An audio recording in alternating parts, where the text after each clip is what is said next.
Videonya udah mulai. Halo guys, perkenalkan kami dari kelompok 2 akan menjelaskan tentang preferensi ekonomi di ASEAN. Jadi di video kali ini kita akan membahas tentang preferensi ekonomi di ASEAN. Nah, yang pertama ada ASEAN. Apa itu ASEAN?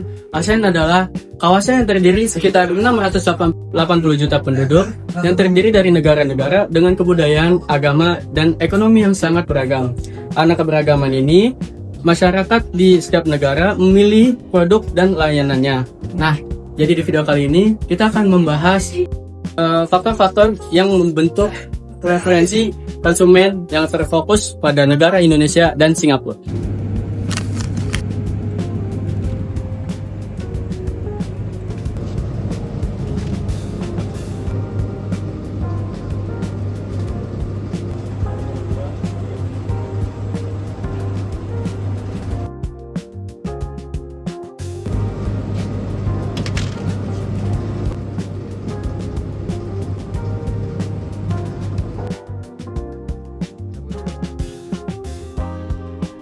Nah, ilustrasi tadi jadi salah satu hal yang mempengaruhi preferensi dan keputusan konsumen dalam membeli suatu produk.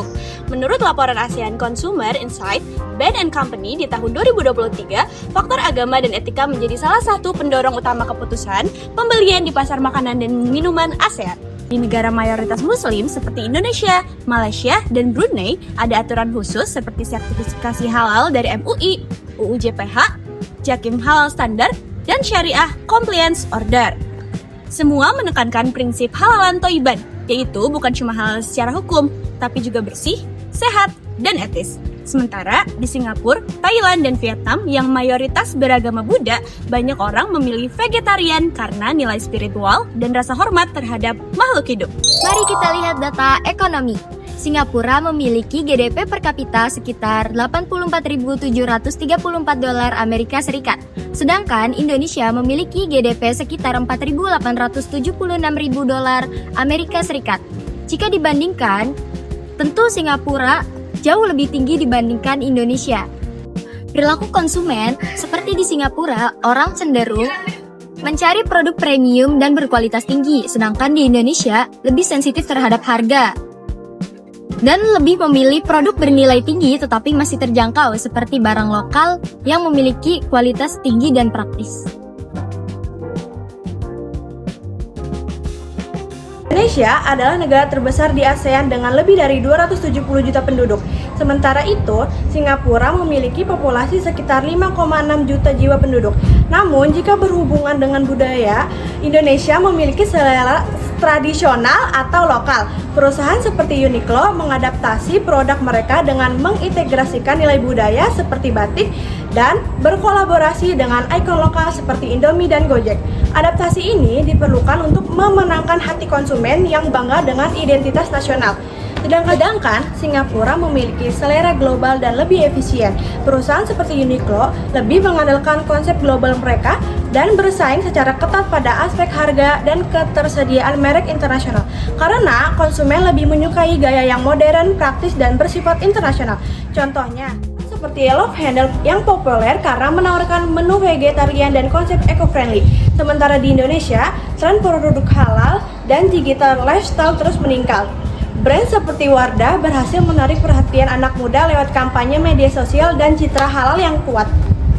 Oke, selanjutnya kita akan membahas tentang perubahan gaya hidup dan urbanisasi. Urbanisasi dan digitalisasi mempercepat perubahan gaya hidup. Contohnya di Indonesia, semakin banyak generasi muda yang menggunakan berbagai macam teknologi untuk berbelanja berbagai macam barang dan berinteraksi dengan berbagai macam metode komunikasi yang masih berkembang di Indonesia. Sedangkan Singapura sudah mencapai tingkat digitalisasi yang sangat tinggi. Transformasi digitalnya mencakup pembangunan kota pintar dan keterlibatannya dalam diplomasi digital di ASEAN.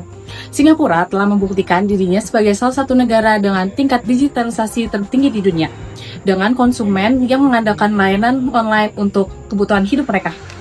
Menurut Bain & Company, e-commerce di Indonesia berkembang dengan sangat cepat, didorong oleh kelas menengah yang makin melek akan teknologi, contohnya penggunaan Shopee, yang menjadi salah satu aplikasi e-commerce terbesar untuk berbelanja secara online di Indonesia. Dan Singapura sebagai pendiri aplikasi Shopee yang menjadi aplikasi e-commerce terbesar se-Asia, penduduk Singapura juga menggunakan aplikasi Shopee untuk mempermudah mereka dalam berbelanja secara online.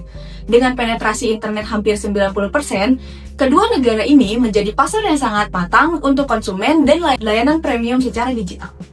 Ngomong-ngomong, tren e-commerce yang dibahas oleh Safa tadi, itu berpengaruh terhadap preferensi konsumen loh guys. Nah, contohnya itu perbedaan PDB antar kedua negara, yaitu Indonesia dengan Singapura. Nah, contoh kasusnya apa sih? Yakni Indonesia tuh suka banget beli produk dari e-commerce dengan promosi gratis ongkir atau diskon 50%. Hal itu didukung karena pengguna Shopee terbanyak di dunia adalah Indonesia. Nah, kalau sedangkan Singapura itu bagaimana? Singapura sendiri suka membeli produk yang premium. Wajar saja karena PDB-nya lebih tinggi daripada Indonesia. Kesimpulannya, memahami perbedaan budaya, agama, gaya hidup, dan daya beli sangat penting bagi perusahaan yang ingin sukses di ASEAN. Dengan mengenali karakteristik masing-masing negara, bisnis dapat menciptakan produk dan strategi pemasaran yang tepat, sehingga bisa memenuhi kebutuhan konsumen dengan lebih baik. Nah, jadi itu semua adalah kesimpulan dan penjelasan dari kelompok kami yang bertemakan tentang preferensi konsumen di ASEAN. Semoga apa yang kita sudah sampaikan dapat bermanfaat bagi teman-teman kita semua. Dadah, Assalamualaikum.